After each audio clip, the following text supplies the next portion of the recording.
هي كانت مصبوبة، يعني تعتبر كانت على الأحمر. المهم في خلال ال7 سنين دول اتجوزت اخواتي البنات وبنت بيت ابويا، وربنا رضاني من وسع. شطبت شقتي وخطبت بنت، يعني في الوقت ده كانت بنت حلال وبنت معروفة ان هي كويسة جدا ومعاها تعليم فوق المتوسط. كان معاها معهد فن تجاري 2 بعد الثانوية العامة، وانا كان معايا بكالوريوس تجارة، كنت شغال محاسب في شركة كبيرة في الكويت. وانت عارفين الحمد لله يعني كان دخل كويس جدا جدا. قدرت من 7 سنين ان انا اهد بيت ابويا وابني 3 ادوار واجوز بنتين ما شاء الله، واساعد كمان ان انا ابني لاخويا شقة تبقى تحت الانشاء. المهم من هنا خطبتها، وكانت في الوقت ده عندها 20 سنة وانا كان عندي يعني 30 سنة، كان بيني وبينها 10 سنين. سافرتها معايا انا واخدها من عيلة متوسطة جدا جدا، يمكن ما جهزتش جهاز كامل زي العرايس اللي بتجهز، وما كانش فارق معايا لان اتربيت يتيم وانا اللي شلت مسؤوليه اليتامى اللي هم اخواتي، فاعتبرت ان انا طول عمري بضحي، فمش مشكله ان هي تجيب اللي تقدر عليه والناقص انا اكمله. المهم جهزت لي شويه حاجات كده كان ناقصهم كماليات كتيره. انا لما اتجوزتها بقيت اجيب الكماليات الناقصه ليها، من ادوات كهربائيه لادوات منزليه لنجف لسجاد، كل حاجه. قرايبها كانوا يعني متوسطين الحال، وكانوا في نفس الوقت بيحسبوا للقرش شويه.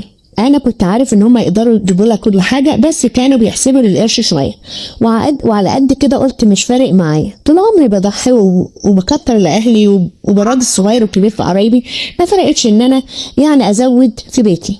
المهم خدتها معايا، سافرنا 15 سنه، يعني انا قعدت معاها 15 سنه. كانت معايا في الكويت، كل حاجة كان ربنا بيرضيني بيها كنت بسلمها لها، من ذهب لهدوم لفلوس في البنك لكل حاجة. لما جينا سافرنا بره بقى انا وهي، لقيتها بتقول لي انا مش عايزة اعيش في بيت على المشاع. قلت لها يا بنتي البيت ده انا من اساسه بيت العيلة، انا بنيه، تسيب بيت ابويا ونروح فين؟ قالت لي عايزة بيت يكون مستقل بذاته لوحدي. قلت لها ما عنديش مشكلة.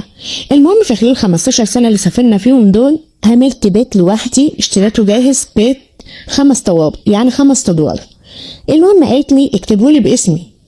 قلت لها ما عنديش اي مشكلة، انا وانتي واحد، عمري ما كنت حاطط بيني وبينها الخوانة او كده.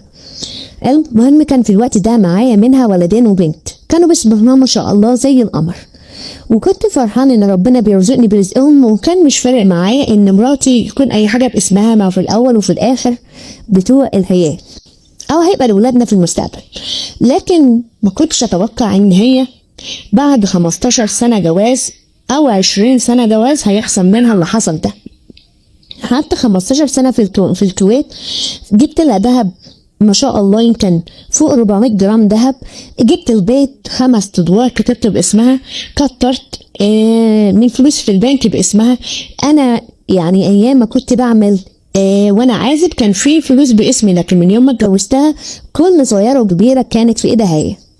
المهم من هنا قعدنا 20 سنة متجوزين، 15 سنة في الكويت، ونزلنا 5 سنين مصر. أنا طبعا تعبت شوية، بكلى عندي تعبت شوية وبقيت مش قادر أقعد على المكتب زي الأول. فقلت لها يا بنت الناس تعالي ننزل مصر نهائي، الحمد لله احنا عندنا بيتنا 5 ادوار، هنقعد في دور ونأجر ال4 ادوار، كل دور في شقتين، يعني الحمد لله عمارة يعني ما شاء الله كبيرة على مساحة 190 متر الحمد لله. يعني من كل دور في شقتين، والدور الاول محلات وجراشات وكده، وشقه كمان فيه يعني صندره كده الحمد لله. قلت لها ننزل نهائي، انا صحتي ما عادتش قادره على السفر والتعب وكده، وكنت خلاص في الوقت ده يعني حاسه ان صحتي اجهدت كتير من مسؤوليه السفر والغربه وقعدت على المكتب ليل ونهار، لان طبعا كنت شغال محاسب في الشركه وكل حسابات الشركه كلها كانت مسؤوليتي، فطول النهار قاعد على المكتب ما بتحركش، لدرجه ان جنبي وكده تعب عندي، خلاص عايزه انزل خلاص نايم. كنت خلاص كملت 20 سنه في الكويت، وكنت في الوقت ده عمري 50 سنه. المهم من هنا نزلنا نهائي وكل حاجة باسمها، حتى وانا نازل بعد ما استوفيت مستحقاتي من الشركة خدت مبلغ محترم جدا جدا، يعني يشتري بيت. في الوقت ده قالت تعالى نشتري عربية كده، ونشتري كده حتة أرضية مباني تكون في موقع مميز، نبقى نفتحه بمشروع بعد كده، أو نبني